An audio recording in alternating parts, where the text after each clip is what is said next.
It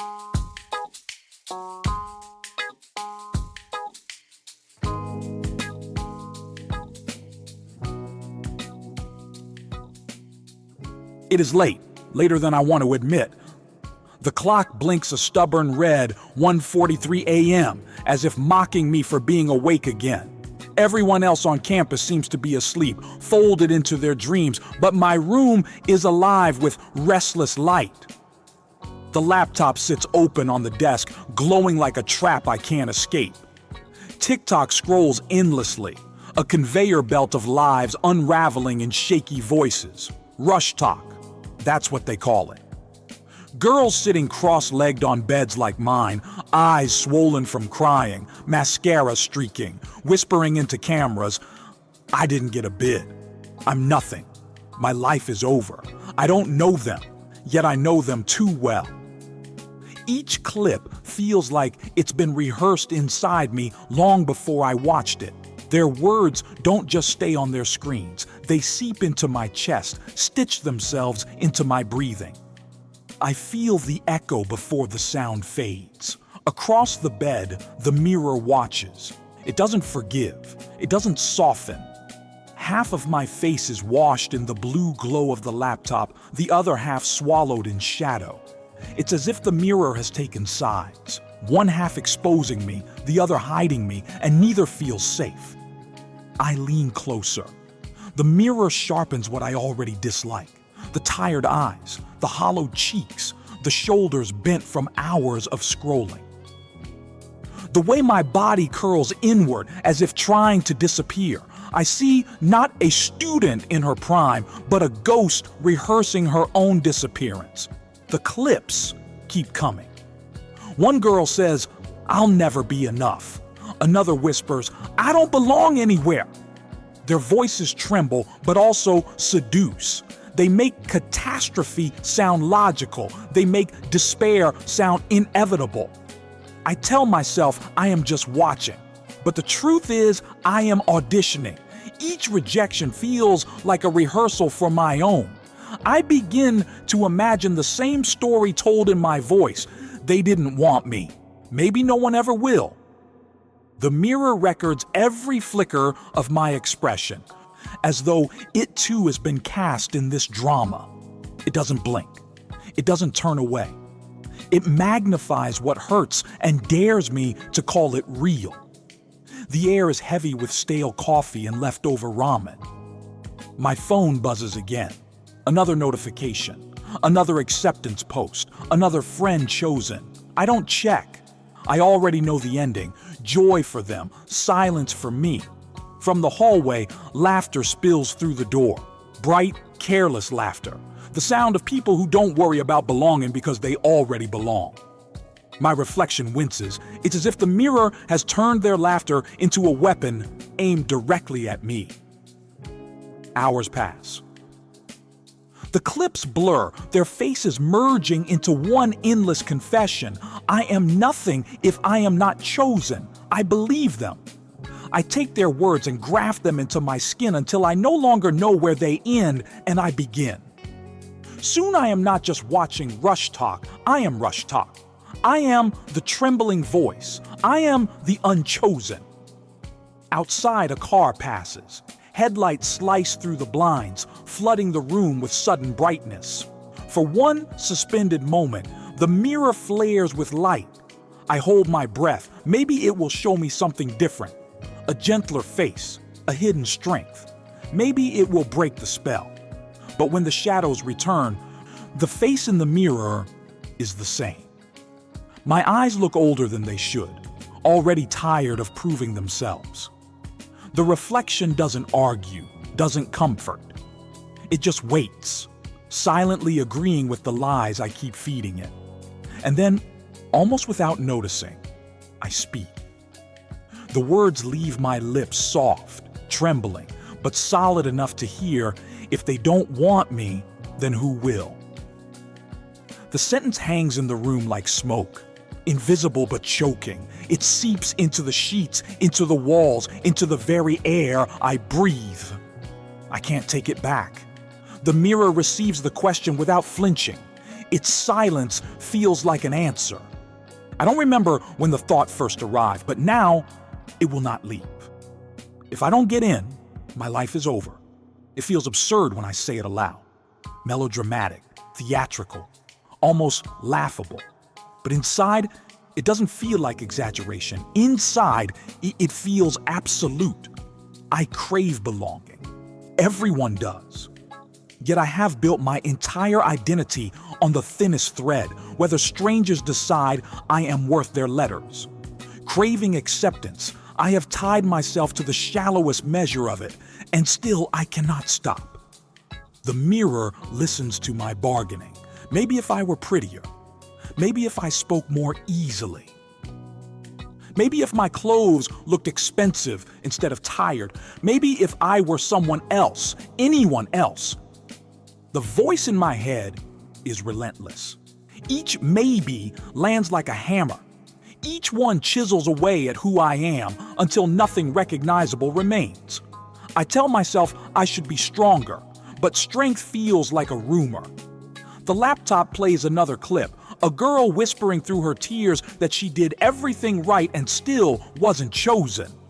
Her voice is shaking, but her conclusion is steady. It means I'm worthless. I know she is wrong. Some part of me knows. Beck would call it distortion, not reality. But inside, I cannot untangle them. Her catastrophe becomes mine. Her despair feels contagious. I inhale it with every scroll. The contradiction tears at me. I long to be seen, but I build my worth on people who do not know me. I want rest, but I cannot rest when my value is on trial. I want to belong, but I keep convincing myself I do not. It is a quiet kind of madness, not the screaming kind, not chaos, just the slow erosion of meaning, thought by thought, until nothing feels solid. I catch my own eyes in the mirror again. They look like a stranger's, hollow, searching, tired of the game, yet terrified to stop playing. The mirror doesn't lie, but it doesn't tell the whole truth either. It magnifies the critic in me. Every time I lean closer, it reflects not just my face, but the thoughts I hate the most. It is not glass, it is amplification. And so I sit here, bargaining with my reflection. If I lose, then who am I? If I don't belong, then where do I go? If I am not wanted, can I even want myself? The questions circle like vultures, patient, waiting. I think of Beck again, though not by name. Just the idea. It is the thought that is distorted, not the person. But the thought feels louder, heavier, more real than anything else. And if I can't separate myself from it, what difference does it make? I want someone to walk in and shake me awake. I want someone to laugh and say, it's only a sorority, it doesn't matter. But if someone did, I don't think I would believe them. Because in this room, in this moment, it matters more than anything else. I scroll again. Another crying face. Another confession. I thought I was special. I thought I had a chance.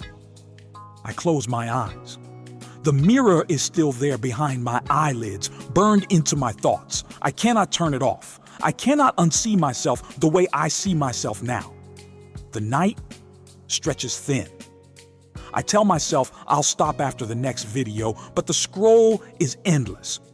And so is my self-talk. You are not enough. You never were. You never will be. I want to fight back, but the voice inside doesn't argue. It dictates. It doesn't need proof. It only needs volume. And it is loud. The mirror records it all, and I let it.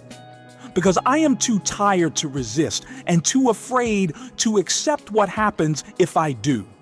The night has grown thick, heavy with repetition. The clips have blurred together until I can no longer tell one girl's tears from another's. Their words echo like a chorus, rehearsing my own fear before I ever had to speak it. For hours I've surrendered to the noise, let it carve into me until I can't tell which thoughts are mine and which belong to the glowing screen. And then Almost without choosing, my hand stops. The scroll freezes mid-clip.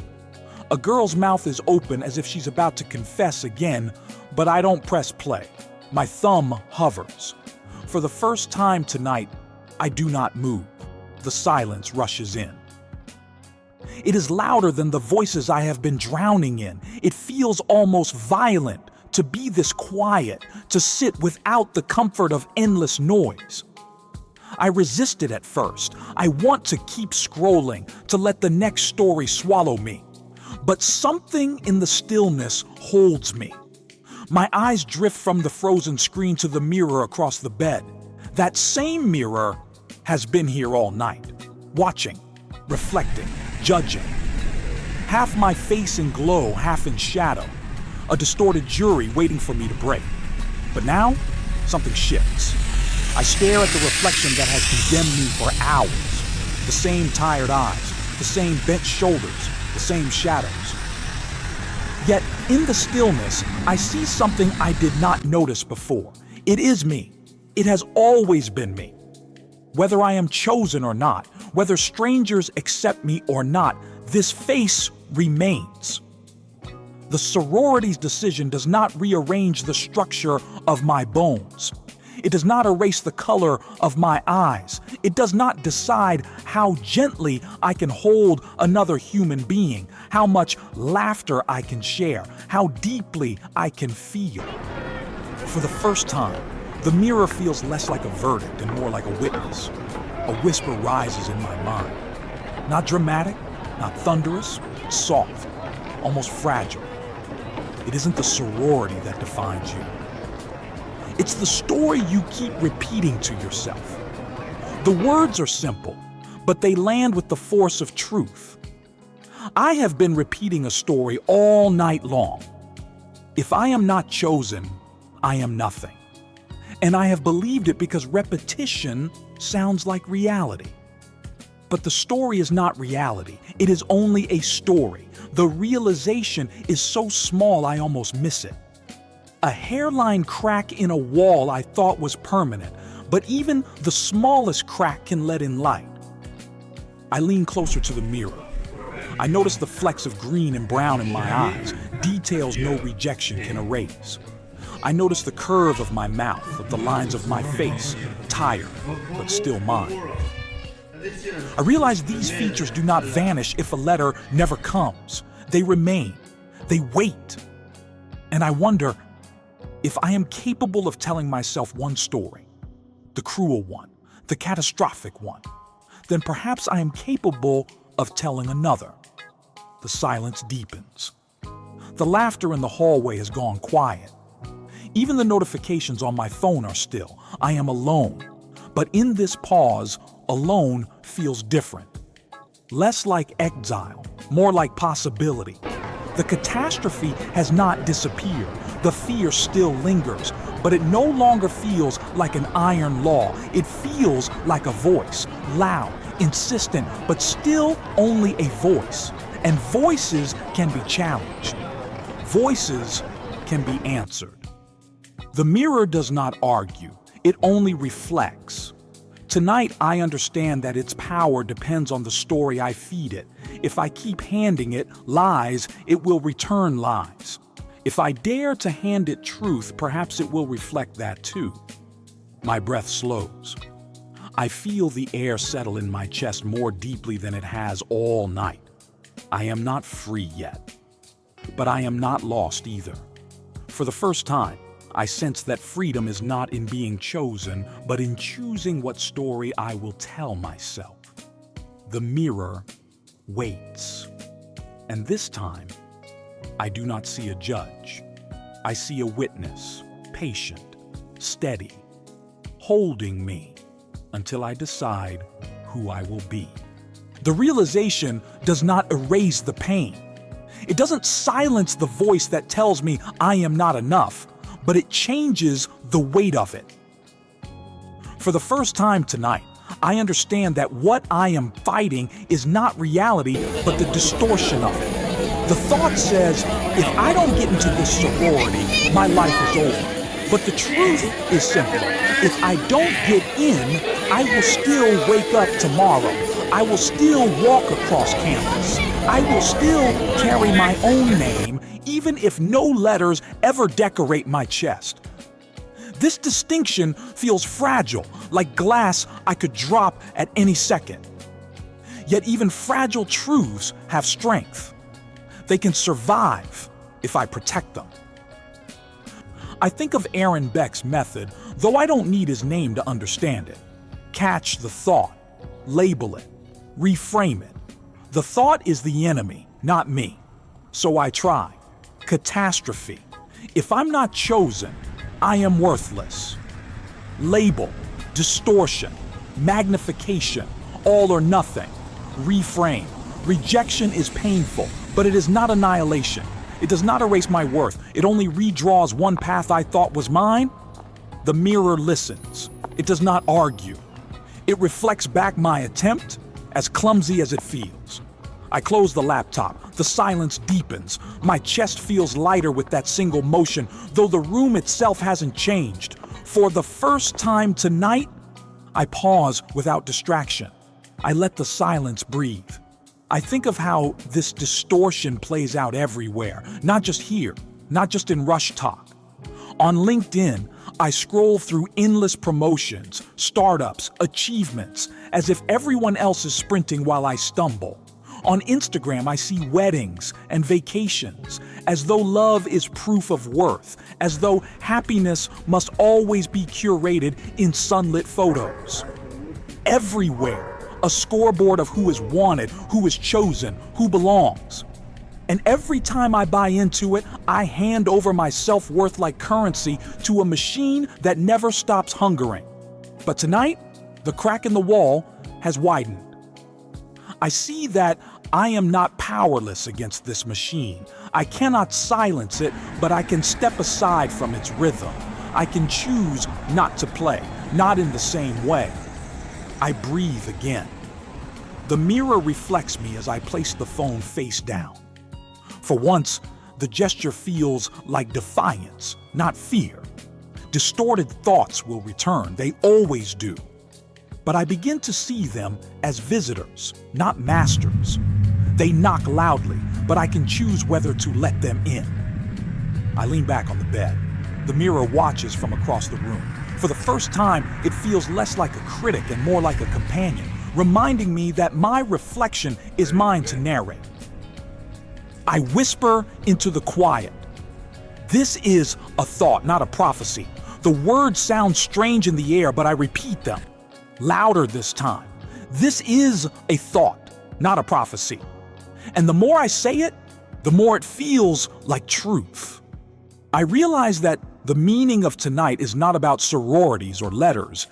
It is about whether I will let distortions define me, or whether I will reclaim the freedom to define myself. The external world will not stop its judgments. People will still choose, exclude, compare. The feeds will still glow with triumphs that make me feel behind. But there is one freedom that remains untouchable. The freedom to choose how I respond, how I interpret, how I narrate my reflection in the mirror. This freedom is not small, it is everything. The night is still heavy, but the heaviness feels different. It no longer crushes me into silence. It presses against me, yes, but in pressing, it gives me something to push back against. The catastrophe has lost some of its power. The prophecy has been exposed as fiction. I am not free of the struggle, but I am no longer only a victim of it. The mirror glows faintly in the half-light, and for the first time tonight, I don't look away. I wake to a quieter room. The laptop is closed, the phone is face down, the mirror is still there, but in daylight, it feels less menacing, less like a critic waiting to strike. It simply reflects. Last night's realization stays with me. This is a thought, not a prophecy. A fragile truth, but one I can hold on to. The challenge now is living it out. Because the distorted thoughts do not vanish at sunrise.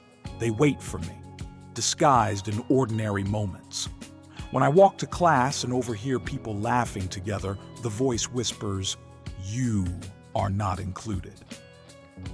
When I open Instagram and see another engagement post, it hisses, "You will always be left behind." When I scroll through LinkedIn and read about internships and fellowships, it mutters, "You are already failing." Each thought tries to pass itself off as fact. Each one insists it is prophecy, but I am beginning to see them for what they are: distortions, loud, convincing, but not reality. So I practice the method again: catch, label, reframe, thought. If I don't achieve what they have, I am worthless. Label, distortion, catastrophizing, comparison trap. Reframe, my worth is not a scoreboard. My life unfolds at its own pace. It feels awkward, even childish at first, to argue with myself. But I realize I have already been arguing all along. I just always let the critic win. Now, I am giving the other side a voice, and slowly, it begins to matter. I write the distortions down in a notebook before bed. Each lie exposed on paper looks smaller, less monstrous. Beneath each one, I write a truth, even if I don't fully believe it yet. I am enough. I belong here. My reflection is not my rejection. Some nights I still fall asleep doubting the words, but over time, I notice something. It is harder for lies to grow in daylight once they have been dragged out of the dark. I limit the doom scrolling too. 30 minutes less of TikTok at night feels like a rebellion, a tiny one, but rebellion nonetheless. Instead of ending the night with tears I borrowed from strangers, I try to end with my own breath, my own quiet. And then there is the sentence I keep repeating, awkward at first, then steadier. This is a thought, not a prophecy. It becomes a shield, a mantra. Each time the critic arrives, I hold it up like armor. The mirror is no longer my enemy.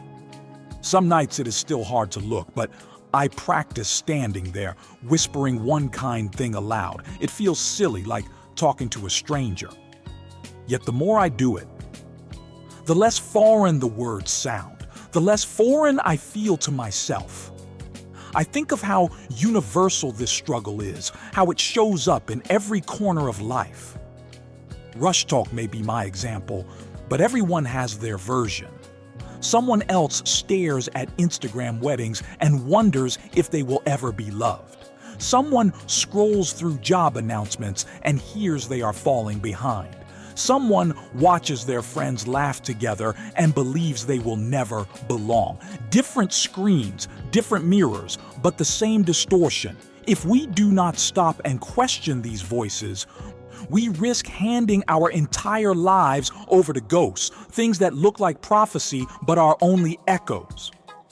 The real risk is not rejection.